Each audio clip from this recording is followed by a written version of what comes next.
we also have the linked list in C++. I don't know exact name. Yeah, of that. it's I think it's a list.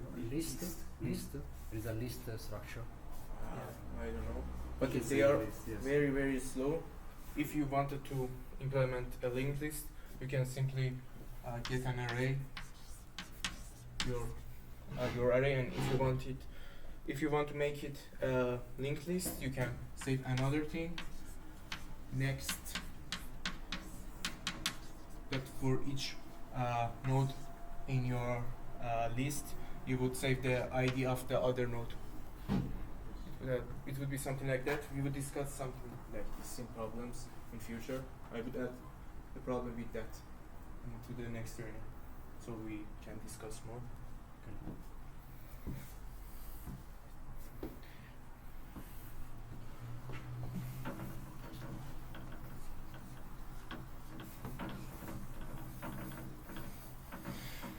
Stuff programming.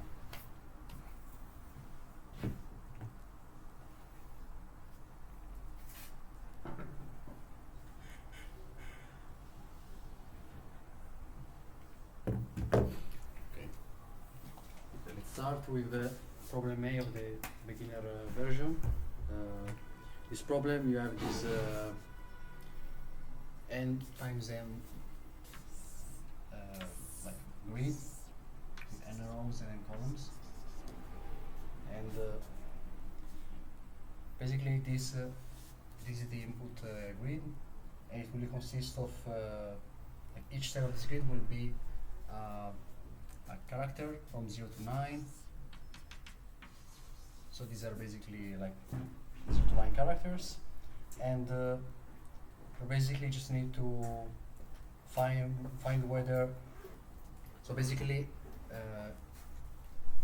the statement basically says, so you have some values of this grid, and you need to check whether each of these rows has unique values, and each of the rows is different from one another. So for example, something like this will be an acceptable grid, and you just need to output yes or no. Yes if it is acceptable, it is good, or no otherwise.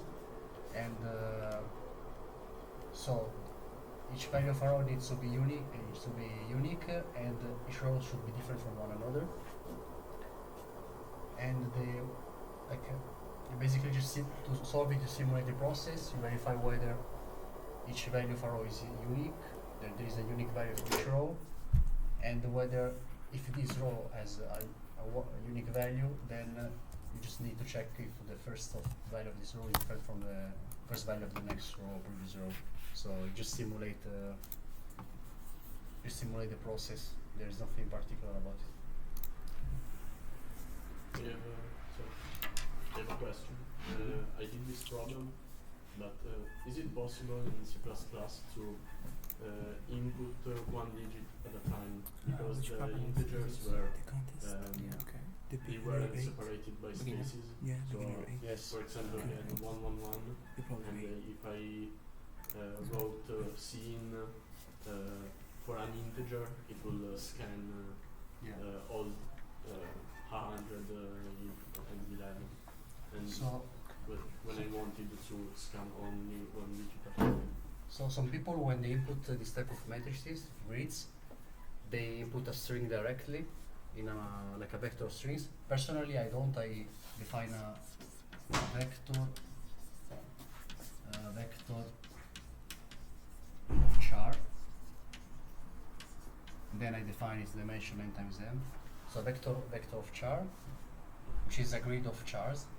Then if I have this grid of n times m of chars, I scan with a for loop and a nested for loop. So I have for 1 to n, then for j to m,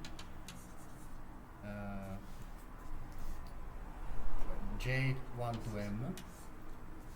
Then to scan each character individually and assign it to a value of this grid, you just do it the same way you do that for vector of int. So it's the same. You just do cin of a ij.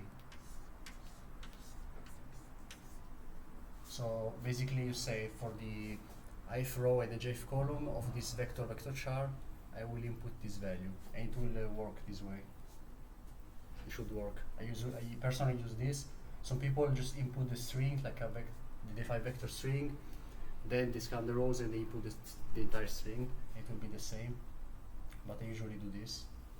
So Okay, yeah, I did something like this, but I wanted to know if there is a way to input one digit at a time as an integer. So for example in C, you can just write scanf and then percentage 1d, and it only scans one digit. I don't know, that's my question. Then yeah, I found a way to solve the problem. And You can also use yeah. it's Yeah, if you are more comfortable with scanf, you can use it either way. But if you define this vector char, and then you input like the next input value of the scene, you input it as a char, because you already defined which variable will be this assigned to. It will input the character. Then you can convert this to an integer if you want. But if you have a string of consecutive characters without spaces, you can only input it either as a string, ideally either as a string, or as a individual character. This way, you cannot input it. I'm not sure, but you cannot input it directly as an integer. It's dry, right? You can, if you have a set of digits which are not separated by space, you can only input either chars or the entire string, right? Yeah. You cannot input this as an integer. This is an integer. No, unless you do the same thing with the scanf. Okay, for scanf you can. Okay. But if you use scene, you input this as a char, then you convert it. To convert it in a char quickly is as an integer. Sorry. Yeah, I know how to do it. With the plus. Okay. Yeah. So Okay. we can move to the next. One more question. To solve this, we need the complexity of n2 to check all string together, right? No, you can. So basically, you can start from the first value, iterate through the first value of the row. You save this value in a variable. Then you check whether all of the others are equal to this. If this is correct, then you just verify whether this value that we just found is different or equal to the value of the previous row. So, for example, for the first row, you just verify that they are equal. For example, we say all of them are So 1. how do you want to check it? You have to write a for function. You have to write a for loop to check that the first one is equal to all of them, Yeah. right? Yeah, you So- save this value as a variable, or you as a char is the same. Then you verify whether all of these are equal to this, and the complexity is n times n. N You times. just check every value individually. Okay. So, and I have another question because I do exactly like this, but I got first of all wrong answer and second of all runtime error in one cases. I write with C, not C++. Is it a different because I got lots of the runtime errors when I. So, runtime error could be if you try to access an index outside of the grid, for example, or if you have an overflow. Then there are other cases I don't remember. Most of the time is like out-of-bound, or like out-of-bound of a grid of an array, or you're just adding values that are too big for an integer, for example. It could be that you try to access something outside of the grid.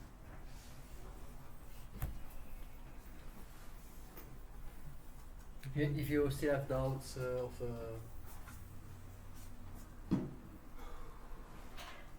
It's can- a Python version, right? But if you can debug the code, just send it and maybe we'll see what's wrong with it. So I think it's clear. We can move to the second one. Okay.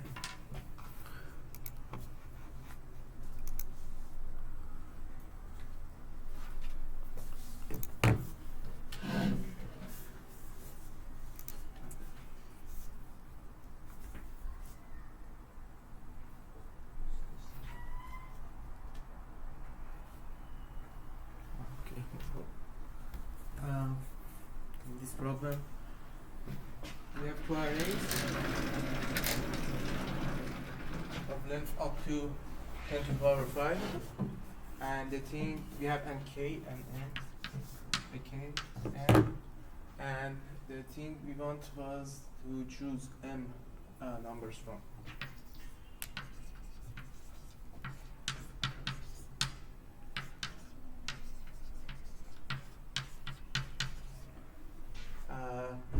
That the any number chosen in the first array.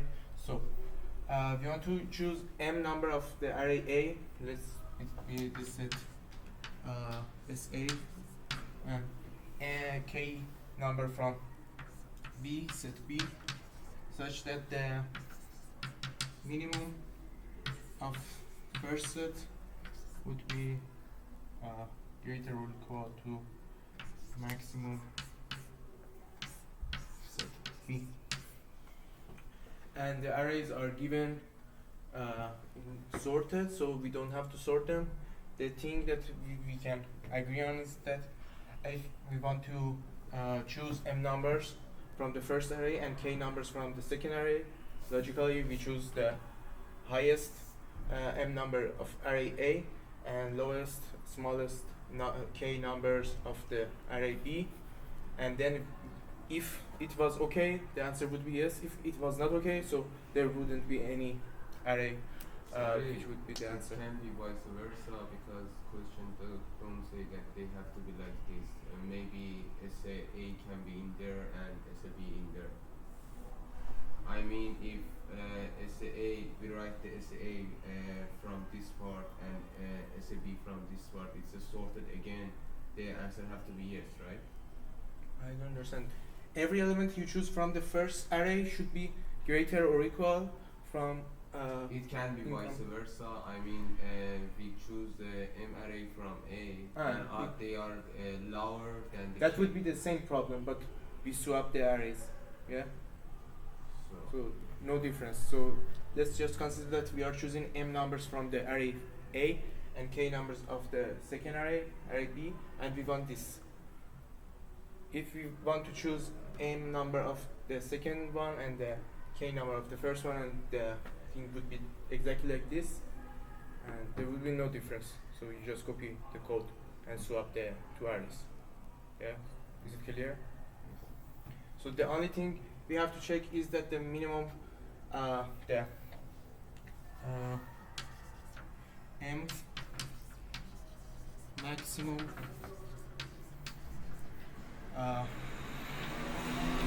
A is greater or equal to the. So this is the condition that we want to check, and it's just simply the code I will show.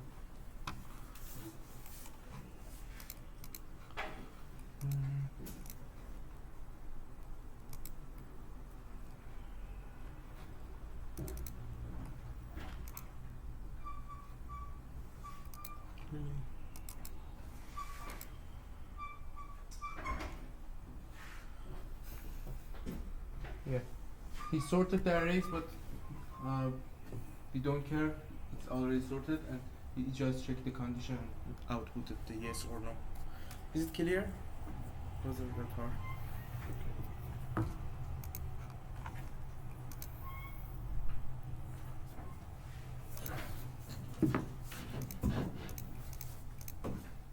Okay, problem C.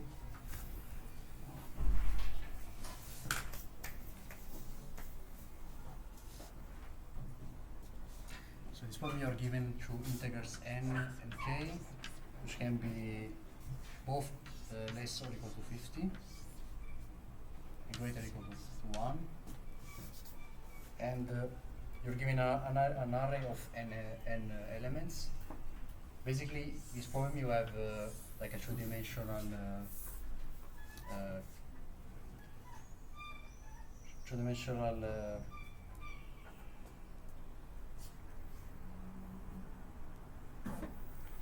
coordinate system. Then you have these values a1, an, which are the input values that you're given in the problem. Each of these values represents basically a square. So, for example, this will be a1. This square will basically have a side of length, each side of length a of I. Then you have, for example, a2. Then maybe a3 is smaller, something like that. So you have these squares. Each of them goes from 0 to a of I. And it's a square, so each side has the same length. Then you need to find a point which is lies inside exactly k of these squares. So a point, for example, this point is in this square and this square, so 2, for example. This point is inside all of them. And to be inside, it means that it's either inside the square, obviously, or on like one of the sides. So the way you solve it is just if you sort the squares in increasing order, a1, an, you sort them in increasing order of ai, you will have something like this. So you know that this is the smallest, the second smallest, and then the first smallest one. So you would have these increasing squares if you sort the array in increasing order, because the input does not give you already sorted values. But this way you will know how to find a point which lies in exactly k squares, because you can, I mean, this is not a square, but gives the idea. You know that you just find the k position of this array. For example, let's say, like this.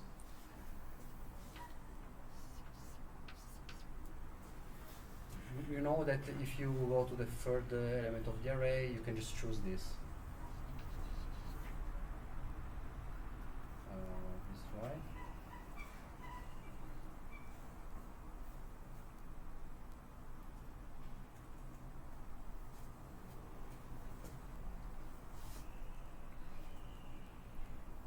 So I just need to verify a thing.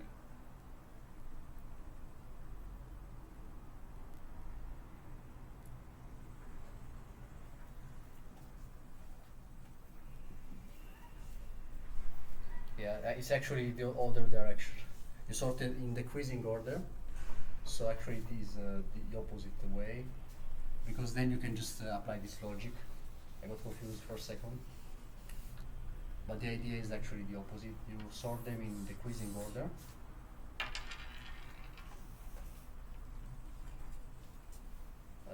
Something like this.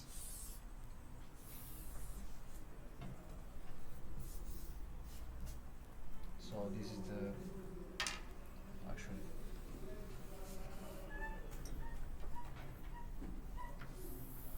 like this. So you know that you'll have something like this basically. In your array, this will be first element, the second, the third, the first element, the fourth element, and so on. Then if you take just the edge of the kth square in your array, so the kth element in your array, you know that you can find directly a point which lies in exactly k of these squares. For example, the third, this will be the third element of the array. You can just take the side as a point. The problem wants exactly a point, so we can just give them as a x coordinate this exact value, which is the a of k value for the kth element of this sorted array.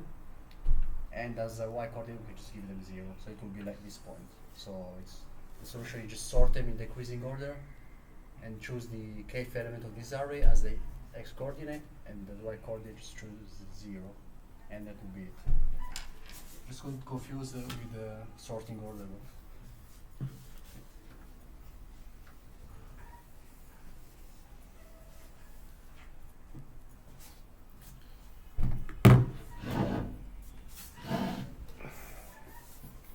Is it clear?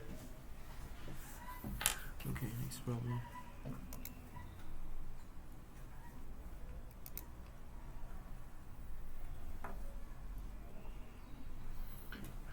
Okay.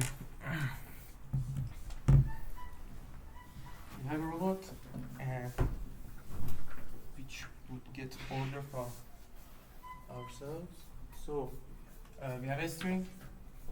The length of that would be 200, and each character in a string is L, means left, or right, up, down.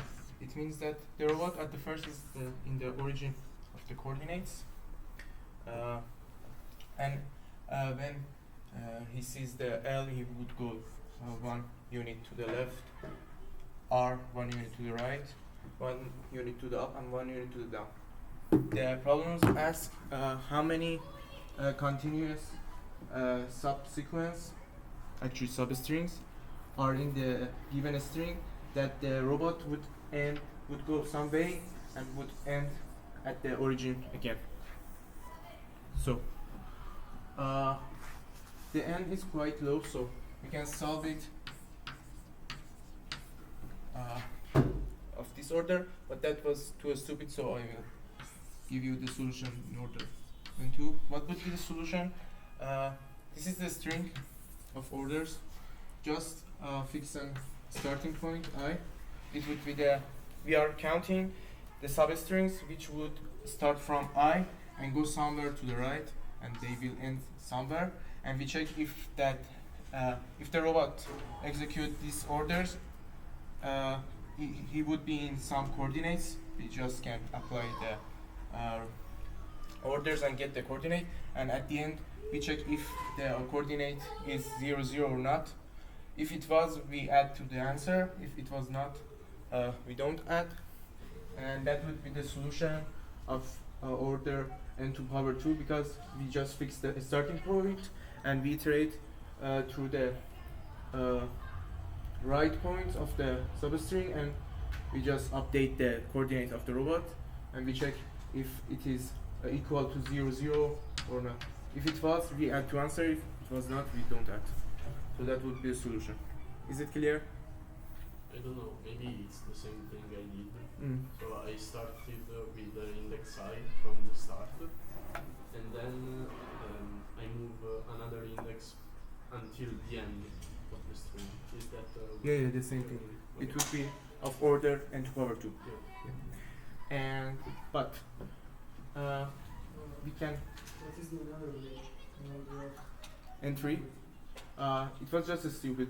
He fixed the left point as the L and the right point as the R all time, so it will be 2 4s, 2 iterating through L and R, and then add another iteration through this substring, and would get the coordinates after doing these orders, and he would check if it is equal to 0, 0 or not.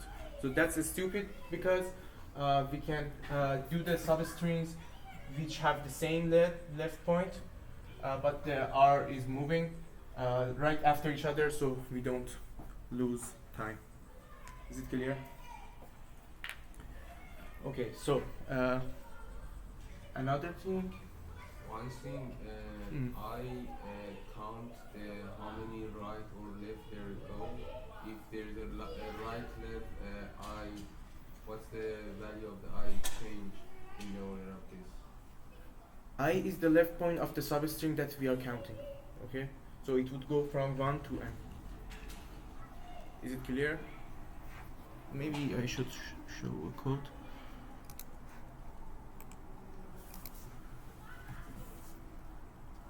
I think you can show the code of someone who solved it from the concept. Maybe I can explain. Someone solved it. Yeah, Supremo solved it.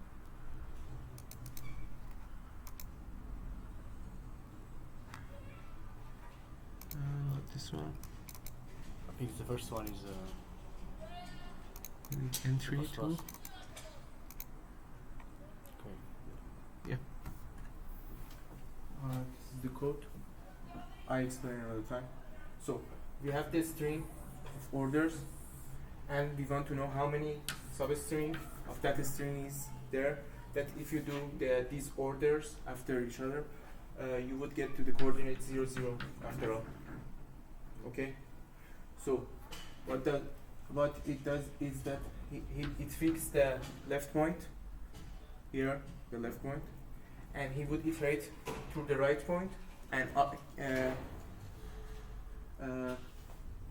he would update the coordinate of the robot. Okay, and he checks after each update. He would check if it is equal to 0, 0, 0 or not. So if it was, we should add to the answer because we found substring that is good. So that would be the solution in order n to power 2. Is it clear now? Yes. So another thing. I would like to make this problem harder.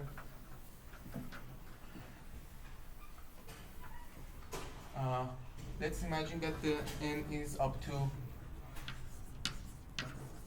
this means 2 divided by 10 to power 5. So we cannot do it in order of power 2. Do you have any idea how would be the solution?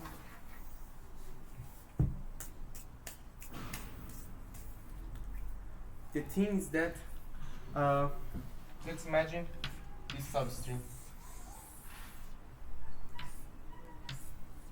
Let's imagine this substring. We know that if we do these orders, we would get to the coordinates x and y. Okay, let's just tell that it is the substring of L to R. So it would be, so after doing these orders, it would be in x of LR, y of LR. Okay? So, what's the point? The point is that we can do somehow a prefix sum, partial sum, prefix sum, whatever you name it. Let's just save and calculate the position, the ending position of the robot if it does the I first orders. So if it's the I, he would do these orders and he would get to the coordinate xi and yi. We can calculate that in order of n. Is this clear? Okay. The only thing that we should Find another substring? hmm? You want to find another substring? No, actually I want to count number of substrings, the exact problem. Number of substrings that this XLR and YLR is equal to 0. Okay? But the problem with the last solution was it was in of order n to power 2 and I want to optimize that. No, I mean in this way you want to find another substring that when you plus these two substrings you get 0, 0, yes? Yeah, the same thing. Yeah, I think you already have the idea. The thing is that what is the XLR and YLR? It's actually this. XR minus XL minus 1. The differential of XR is the one above, and in the coordinate of YR minus Y. So, do you agree with me that the coordinate after doing these orders would be exactly this? What we did is just like that. If the robot does the these L minus 1 orders, he would get somewhere, I don't know, somewhere like this. Okay? And after that, if he does these orders, he would get somewhere else. But what would be the coordinate that he would get if he only does this? It would be very easy because we can consider this as the new origin and we can relocate the robot at the new origin and it would get the same result after that. It would do the same thing, but the origin would be different. So the only thing here is that the orders of this substring would be added to robot, it would be updated in the robot coordinates. So he would only just change his what is that? Origin? Yeah, origin. So the result would be exactly like this. Okay. So you go in the I, and if the plus of them is 0, don't have the Yeah. exact solution right now. Do you agree that the coordinates of the robot after doing these orders would be exactly this thing? Yes. Okay. So what do we want? We want these two things to be 0, right? We want to count the number of substrings that have these things. So what would we get? I think.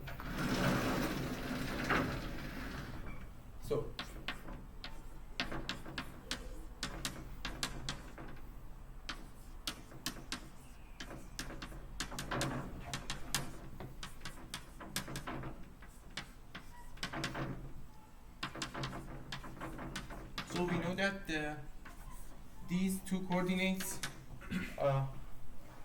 would be the same. Okay, so we know that. So what would be the answer?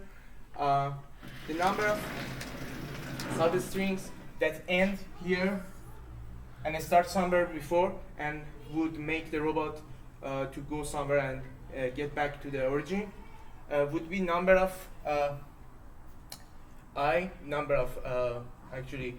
of cells before that have the same coordinates of xi and yi. So, do you understand? Do you understand? Kind of, but for now I can't imagine how we can do this in So we want this thing, okay?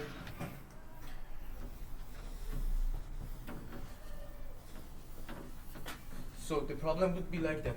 We have some we xi saw and yi, and for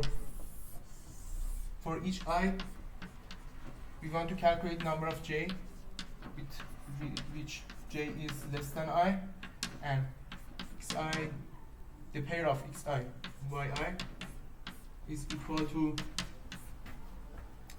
pair of xj yj. Is it okay till now? my intuition is that whenever we iterate through the string, through the array, we can save the coordinates maybe in another array, and then if we move, we check if we've already been in the spot by iterating through the array. Is that how it works? Yeah, I don't but know if you understood. I got some ideas, but would the order would be okay? I think you need the same order as n power 2. The simple thing is here that we are checking at how many pairs appeared before, which are equal to the pair appeared here. Okay, so we can just save a map of pair of long. So I want to write pair and CNT. This means for each pair we save number of times that we saw that pair in our array. So when we get to the here, we just add the CNT of xi and yi to the answer, and after that update the R map. What would be the order? We know that the map operation would be in order of log of n, so the whole problem would be solved in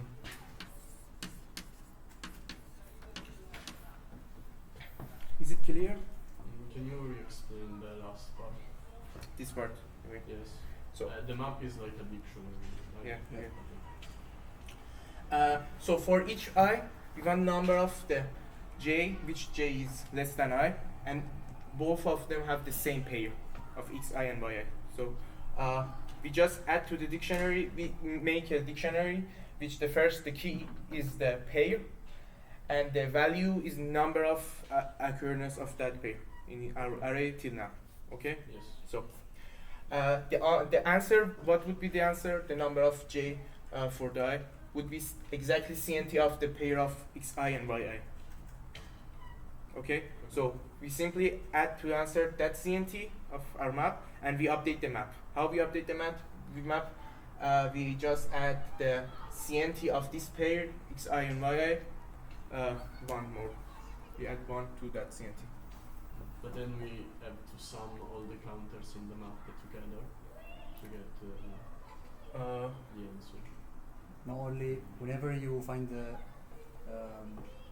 so whenever you reach the point I, then you check whether there has been before the same point x I y I in the map.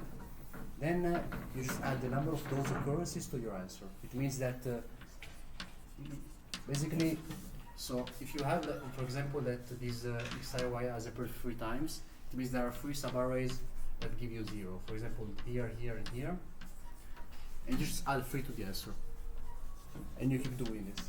So you will find every time that it hits 0 in yours, like in a subarray.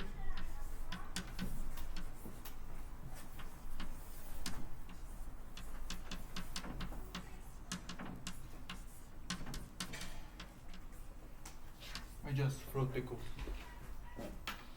Maybe it would help. The CNT is map of pair to the long int entry. Okay. So each time for each I, we wanted to calculate number of these j's. So that would be simply CNT of the pair of the if cell xi and yi, because it's the count of these pairs till now. So it means how many pointers, how many cells were before that had the same pair. So we are looking for this. We would add this to the answer. Okay, we would have this much substrings that have the same coordinates of this and this, and so the this thing would be 0 and this thing would be 0. So we should count them. They are good substrings. And after that, we update the map. We add 1 to the CNT of this pair. So the solution would be of order n log n. Is it clear? It was a hard problem. Now I don't understand why it's n log n and not just n. Because the actually getting this from the map has the log n order of complexity. Actually, there's a set behind it, things like that. Yeah, that would be of order n to the n log n, and that would be the answer. Is it clear? Yes. We can also solve this problem in order of n, but I won't explain the answer. But you can think about it and get to the result. But I think the solution was clear. Do you have any question? All right. Okay. That was a harder problem. The actual problem was solving that we did order of n to power 3. We did it to n again, so that's very better. You understand it's n to power 3 because of we have 2 seconds and n is less than 200. So yeah, n to power 3 would be accepted, and because of that we did that. And all of the participants did the diff of Can this you order. just explain how with the 2 second and n less than 200 you understand you can solve this problem with order of n to power 3? I don't understand what. Explain how you can understand that we can solve this problem with n to power 3 completely. Okay. In the problem, you can see that the time limit is about 1 second, 2 seconds, doesn't matter. It's usually about 1 second and some coefficient there. So 1 second, and the n is less than 200. So Something about this. 100. Okay. And we know that in C++, 10 to power 8 operation would be equal to 1 second. Something like this. So when the n is about 100, n to power 4 would be 10 to power 8 somehow, and it would be around 1 second. And but here we have the n up to 200, so it would be something like 8 multiplied by 10 to power 8, and it would be something like 8 seconds, and the time limit would be 2 seconds. So we are looking for something better than order of n to power 4. Order of O n to power 3 would You be. can use this chart, like this table as a indicative idea, Generally, when you have 10, 20s, like you can use those complexities. 500s, like 200, 100, you can use in cube should work. Generally, also like if you have 100, it should work also sometimes. I think most of that it will work n to the power 4. Ideally, like 1 second is 2 times 10 to the power 8 operation, like he said, and that's kind of an idea. Like 1 second, 10, 2 or 1 times 10 to the power 8. So depending on the type of operation, because some of them are faster than others. Like doing like a modulo is a bit slow, I think. Yeah. But generally, what he said is that's what you need to know, and also this table is usually very accurate. This is like a Kubernetes programmer's handbook. It's a PDF which is in the group.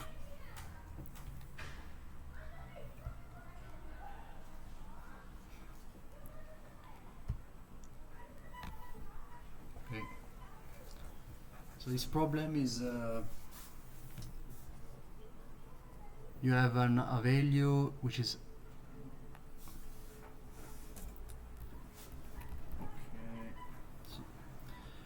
so let's give the statement. You have a value, like an integer value, which can be, so this is an interesting thing because this is especially for like in Olympiad style problems, like International Olympiad Informatics, Italian Olympiad Informatics, whatever. Problems generally have subtasks. It means that you have an easy version of the problem, a medium version, a hard version of the problem, and the constraints are different based on the type of the difficulty of the problem, of the subtask of the problem. This problem is like one of these type of problems where you have 3 different subtasks, and each of them is more or less difficult than the other. But generally, CodeForces and other platforms, you don't have subtasks in this way. Sometimes CodeForces they have like subtasks. Like for example, you have version easy version, hard version of the problem.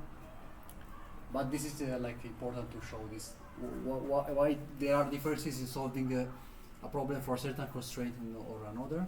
For example, the problem is to recap the statement.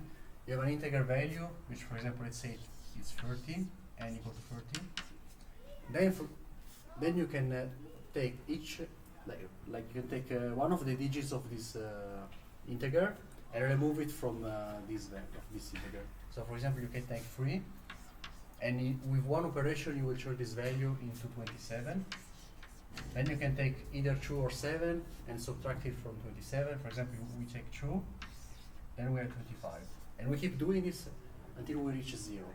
Then the problem is find minimum number of operations to turn this, the initial value, to 0. So there are different solutions based on constraints of the problem.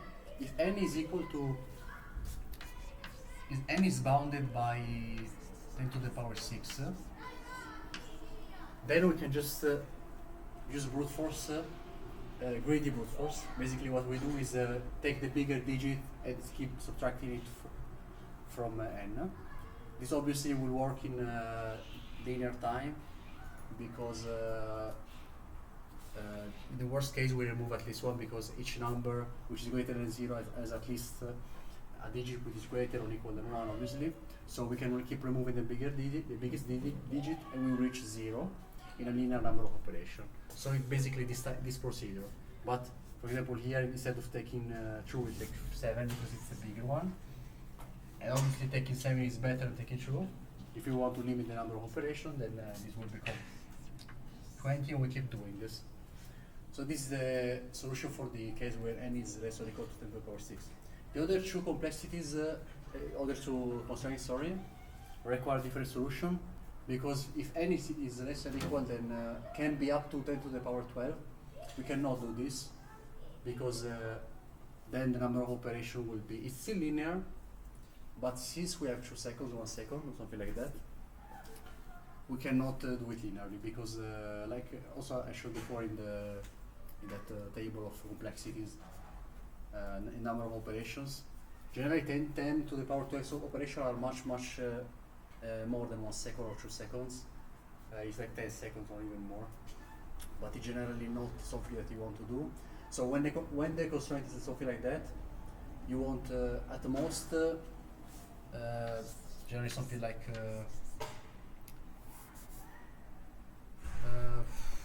maybe square root of n complexity, or maybe log of n, or constant complexity. Something like this usually, because then this will indicatively be something like 10 to the power 6 operation. This will be like 30 or something like that, and this obviously should be fast enough. But I will not explain how to solve the last two constraints, because the solution will be using dynamic programming for them with digits, which is I think slightly more advanced variant of dynamic programming. But I will explain maybe in the future when we do a dynamic programming lecture maybe. But the interesting thing is to see is that depending on the constraints of the problem, you need to think of an approach that will work with that, and different constraints will lead to different optimal solutions for that problem. Because for example, if n is less or equal to 2 to the power 6, you don't need to use anything particular. But if n can be bigger, then you need to think in other directions. So when you need to find a solution, it's important to notice this, because you could risk thinking of a solution which is harder than needed, or something that is not maybe efficient enough. So, but we will go back to this problem in the future for the harder part, the harder constraints.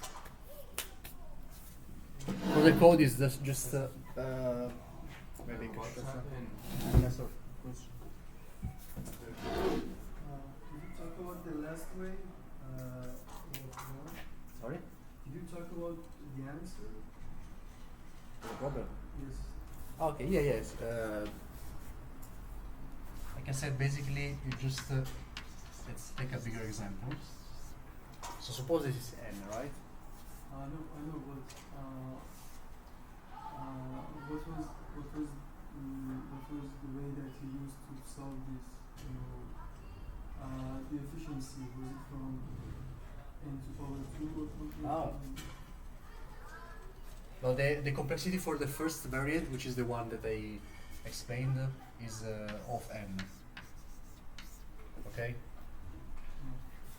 So you didn't explain the harder one, no? No, I just said basically that the harder ones require dynamic programming, and explain why it will not be solvable in the same way. Like if you take if n is can be 10 to the power 12, you cannot use the same approach. It will be time limit exceeded. Okay.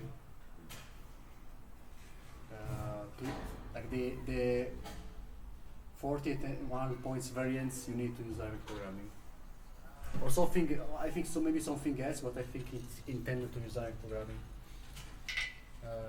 Particularly digit dynamic programming. Okay, if we solve problem with complexity of n and we submit the code, what code forces say? They say accept, they say wrong answer in some cases, what they It say. will give you, in this case, 20 points for the first one. But They then, just give us because it's not a contest, it's a problem that we solve. yeah, suppose that you have, for example, like in a contest, you submit a solution for 10 to the power 18, which is in here. It will be time limit exceeded. In this case, we will give 20 points. But actually, in the code forces, there are for each subtask there is a problem. For example, this is C1. If you accept this one, you will be accepted and get you the 20 points or anything. So you don't submit the last solution to this one. Like in code forces, generally what you have is that in a contest, for example, you have the easy variant as like, I don't know, C1, then you have the problem, and it will tell you, okay, the constraints are maybe n is equal to 500 or less. Then the next problem will be C2, where n will be bigger potentially. And basically this will be worth some points, and this will be worth some additional points.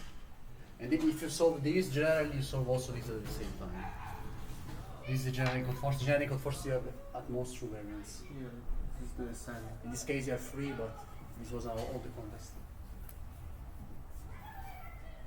Someone wants to see maybe the procedure to solve this, like in linear time, like how to implement it. Should I show the code? Yeah. Just take the one from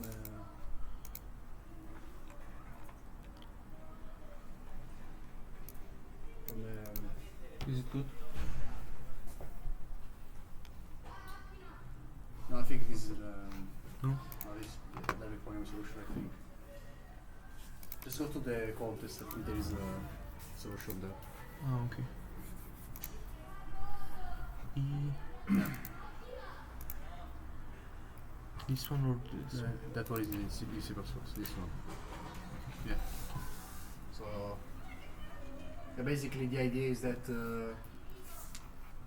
you keep iterating until it's 0. You just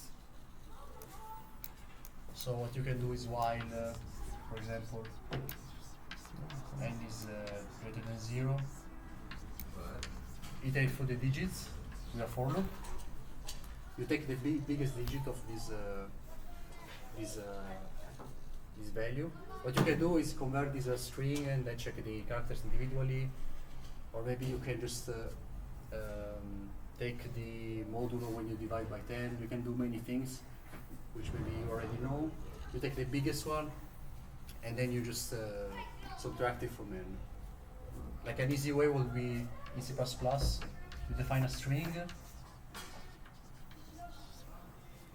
s as to string of n,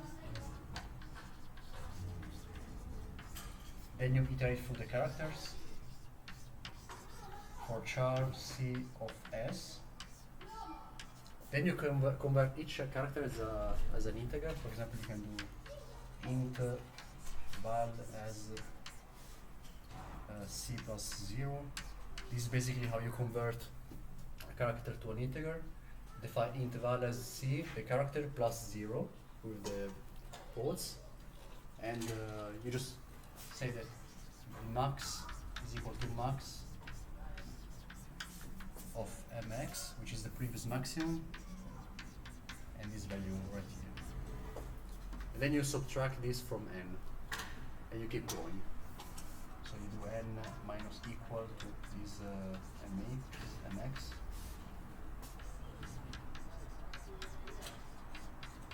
Okay, something like this. More or less clear, I think. Can we use this in constant time? So this probably constant time. I think the best solution would be. I think that the best possible way is dynamic programming would be the length of the string. I think something like that. But constant time, I don't think you can do it. the length of the string, Something like that would be. and Like- you don't discuss about Because, it if- it's required dynamic programming. Yeah, because there is a variant of dynamic programming which is called digit dynamic programming, which is that use dynamic programming on. There are some problems, for example, when you need to do some operations on very big values and find some optimal solution, maybe do some counting related to this problem. And if the number is very big, the idea is that you treat the number as a set of as an array of digits, not as a value, but an array of digits. Then you perform some sort of dynamic programming on this. But it's not a simple topic, I think, because it's a bit convoluted to explain how it works. Because you need to understand dynamic programming, then you need to apply to this type of problems. It's a bit convoluted. I think there is a recent problem that maybe use this idea. It's very common, I think, in hardware problems. How many of you know dynamic programming? At least something about it. I just know something about it, even in the course they don't teach us. Professor. You have an idea what is a state, so a transition, something like that? Yes, somehow. Basically, what you do is you have a state which is the position in the value, which is the position like this one, the position and the value, and then some figures depending on the problem. But it's not a simple topic. I think it's. Advanced. But for the problem in the training, you don't do that.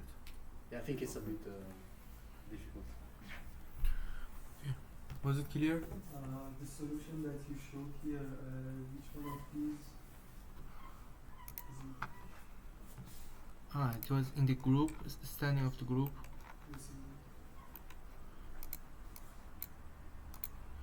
And it was the first guy. First one? Yeah.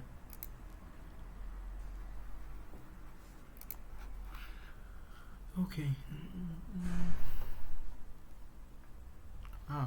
This one was interesting. Okay, the problem is that we have a string of length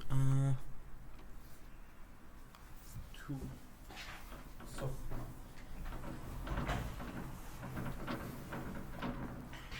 we have a string maximum length 200, and the problems ask us for the longest substring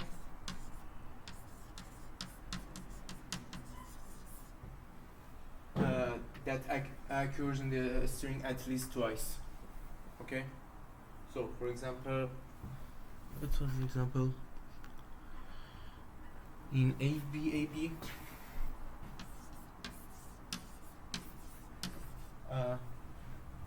which is the longest substring that occurs at least twice? Can you see it? ABA. Yeah, because you can see it here and also here. So if they overlap, there's no problem. Okay. As we mentioned, you can solve this problem up to order of n to power 4. Okay. The n to power 4 would be a little bit slow. You should make it. You should be careful with the time. But I will tell you about the n to power 2 solution. N to power 3. Okay. The solution would be like that. We have the string. For example, this substring. It would have. Let's give us the. I will explain the n to power 4 first, and after that make it n to power 3. So, for n to power 4, you just iterate and choose the left point, and iterate and choose the right point until now n to power 2, and after that you should just check if this substring if it is appeared somewhere else or not. So what would be that you just iterate over the string another time and fix the left point, and you already know the right point because it would be I plus R minus L plus 1, something like that. Yeah, it would be the right of that substring. And when so you are checking if this substring is equal to this one or not. The first thing you can do is just you fix L, R, and I, and you know the right right boundary of that substring. You just iterate over them and check this one with this one, this one with this one until the end. And if all of them were the same character, you found a string of length R minus L plus 1, this length, which is a substring of our string at least twice. So the answer would be at least this. So you take maximum over all your choosing of L, R, and I.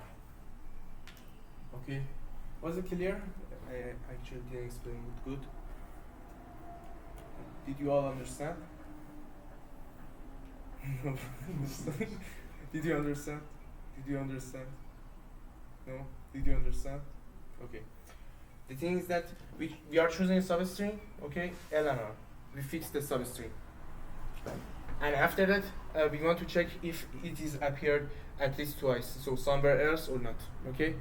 okay, but how So- we can understand the longest substring? Okay, if you can, check, in the first example, even any character is a substring too, because A can appear 3 times. We have to choose the longest substring. How we can declare that one? you are iterating over all substrings. We're choosing L and R, okay? Okay. And you are checking if this substring is okay or not. So if that was okay, you will see it somewhere and you will apply it to the answer. Okay, but for example, we choose in the example A and B, AB as a substring, and it's okay. We just apply it and paste it. Over string. all substrings that you found they were okay, you would get the maximum length, okay? Maximum length of the Yeah. all the substrings. So, for example, for AB,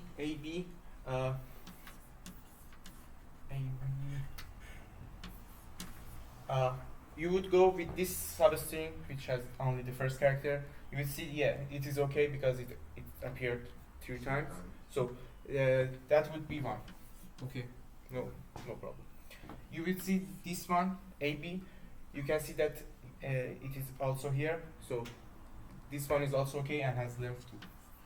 And you see ABA, okay, and you see that it's also here, so it is okay, and it has the length 3.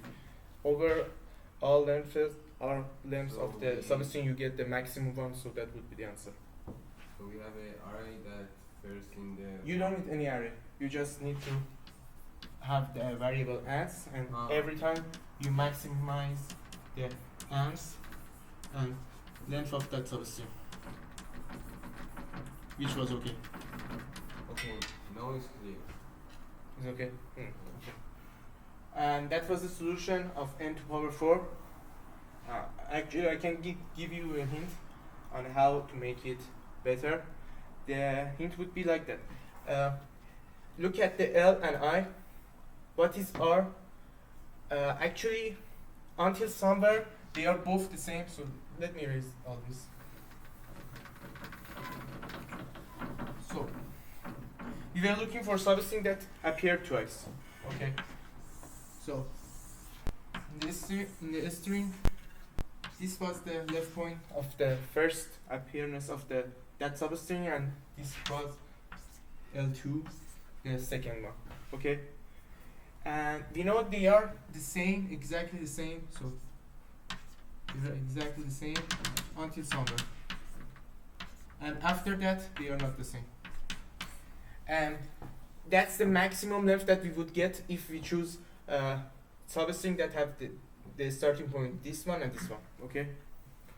And after that, what you can do, you can just fix L1 and L2 and iterate, just check this one, until you get the wrong one. And after that, you will stop and get a length, and you maximize the answer by that length. So if you do it for all L and L2, it would be the answer. Why? Because if this substring appeared twice, so there was an L and L2, and you just checked it. So that would be the solution of n to power 3, because you just fixed this one, you just fixed that, and after that you just iterated. Both similarly in the same time, so that would be of order n to power 3. So one order to fix L, the second order to fix L2, and the third to iterate simultaneously. Yeah, both at the same time. Yes. So you iterate like this. Yeah, okay. That would be the solution of order n to power 3. What is the best complexity of this question? Okay. Log n for you. You can use hashing, and after that, binary search. Right after I just saying something, you can see the recording video after you search about binary search and hashing and things like that, and you can see that here we can binary search over the length. If you don't know binary search, you can search after the class and just continue seeing the video. You can do a binary search here, and for checking if the substrings are equal or not, you can do it in constant time or order of 1 with hashing. So the solution would be the better solution would be n2 log n. But actually the solution could be better. You can just binary search over the answer, the better solution. So it would be log n till now, and after that you want to check if there is any substring of this length, if there is any equal. So you would get the hashing of these substrings, these, and you want to check if all of them are unique or not. So the checking of that would be also something of log n. You can insert the hashes into the set. So it would be n log n multiplied by log n log 2n, log to power 2. And yeah, better than that. Last solution that you explained, it was the order of n to power 3. The first, yeah, it was n to power 3. You didn't explain about n to power 2. And n to power 2. Actually, I don't know how to solve it in n to power 2, but we can solve it to n to log n to power 2. That's better than n to power 2. And you can make this better. This one is very advanced. You can do a parallel binary search. It's a very advanced thing. And with that you can get order of n log n. But I don't think that you would face a parallel binary search in your life. Yeah, that's it.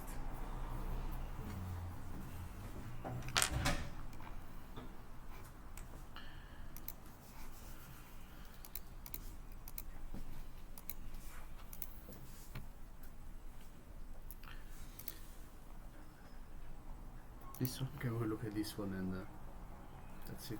Okay. Okay. So this problem.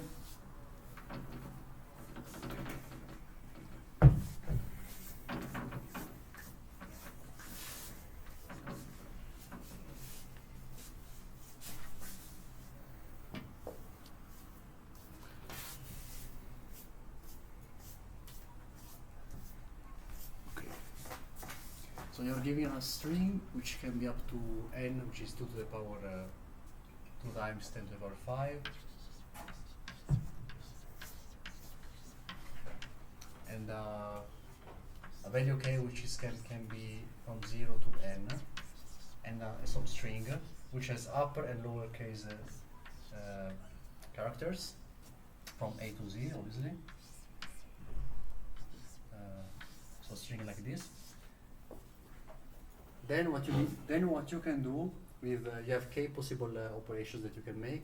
You can take n of these characters and convert it into lowercase or uppercase.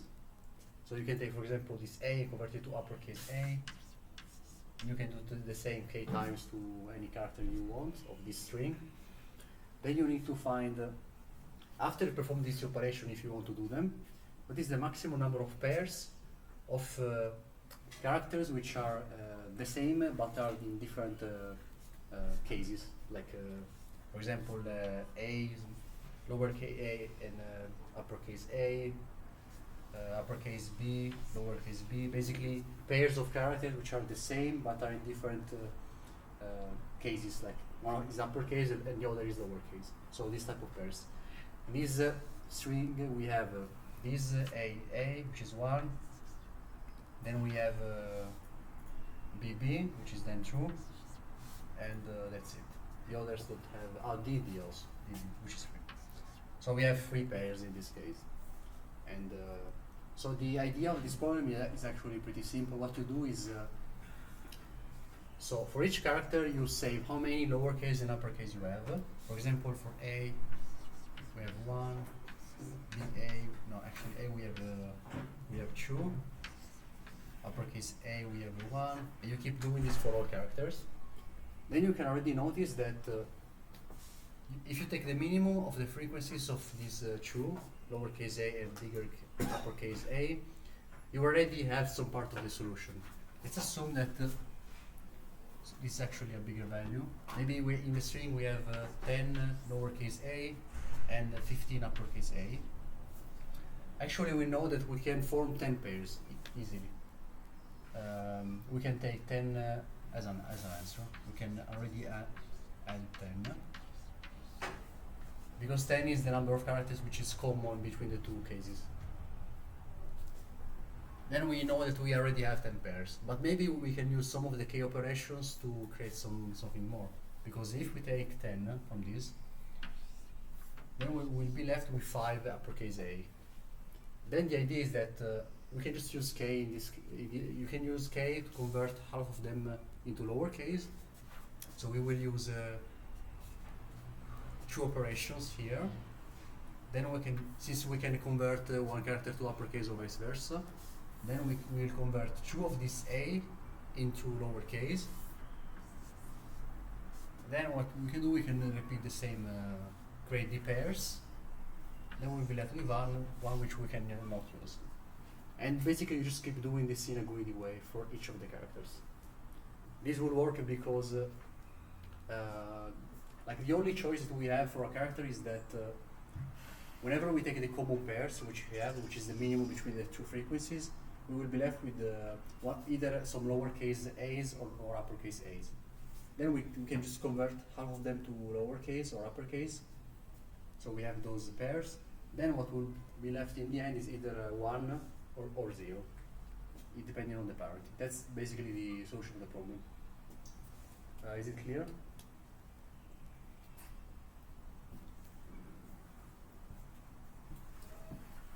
Okay, I think we are about to end, but maybe I can do this one also.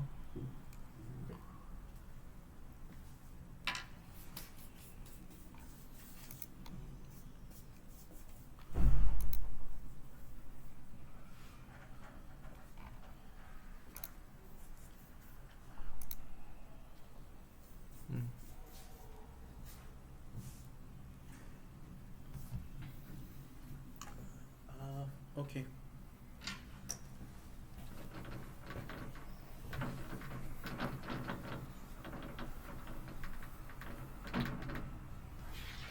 I just make this problem a little bit simpler. You can get this thing from the statement by a little bit of thinking. The problem is that you have an array. The actual problem of that. For example, 2, 3, 1, 4, 4, something like that.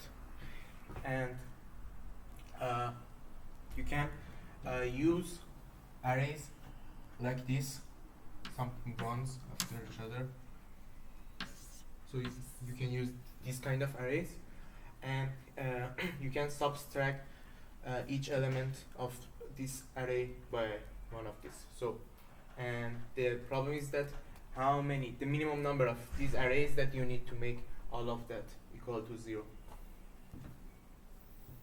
I think it would be something like that. So, for example, for this one, you can use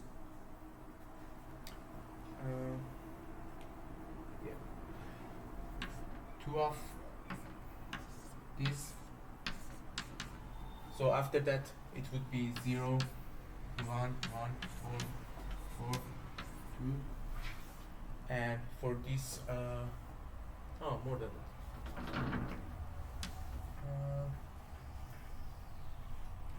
How should I explain? No, that was okay. And after that, you can use another of this, just one of them, to make this one 0.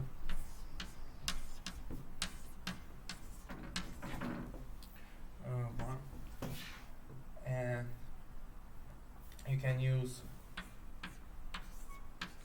3 of this, make this and this 0, and after that 1 of this.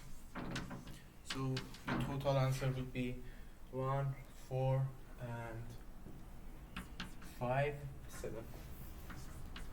So the answer for this array would be 7. And what would be the solution? The solution would be like this. what is the minimum. This is a greedy approach to this problem. You can prove it to yourself after the class, and I will put the editorial in the group so you can read the proof. And this algorithm would give us the minimum number of operation. Exactly what I did.